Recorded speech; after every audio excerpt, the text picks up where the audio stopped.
Si vous visitez le musée canadien de la guerre froide Diefenbunker, dites-vous que l'endroit n'a pas toujours eu une vocation touristique. Construit secrètement dans les années 60 durant la crainte de la guerre froide, la fonction première de ce vaste et profond bunker était de servir d'abri pour un centre de communication de l'armée. Le bunker a été conçu à résister contre une explosion atomique ou nucléaire d'une force de 5 mégatonnes à une distance de 1,8 km d'ici, ce qui équivaut à environ 75 fois la bombe larguée sur Hiroshima dans la Deuxième Guerre mondiale. Le bunker a été complété en 1961.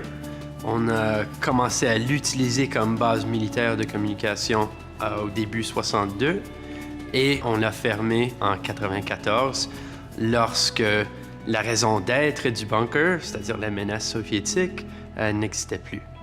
C'est maintenant un musée et un lieu historique ouvert au public pour interpréter l'histoire du Canada durant la guerre froide.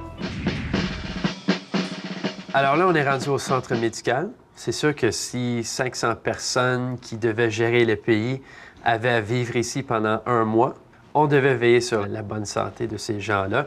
Alors, on a construit une petite clinique qui pouvait prendre soin de plusieurs patients. Comme vous voyez, il y a des lits qui sont ici. Il y avait même une salle d'opération. Ici, on est dans la salle de réunion du cabinet de guerre.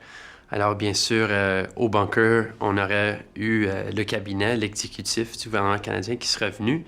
Ça comprend le premier ministre et les ministres du cabinet, ainsi que le gouverneur général, qui serait présent également pour donner la force royale aux décisions prises ici.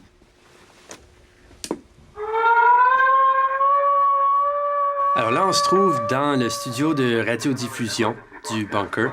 Bien sûr, le gouvernement a une obligation de rester en contact avec la population civile.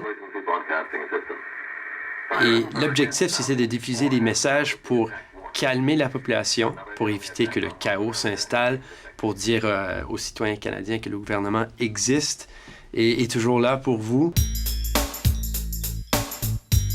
Le Canada n'était pas le seul pays de se construire un tel système, un tel réseau de bunkers pour protéger son gouvernement. Presque tous les pays en Europe occidentale et les États-Unis également se sont construits des réseaux semblables. Et à cette époque-là, pour plusieurs, ce n'était pas une question de si, mais une question de quand. Alors, il vaut mieux être préparé.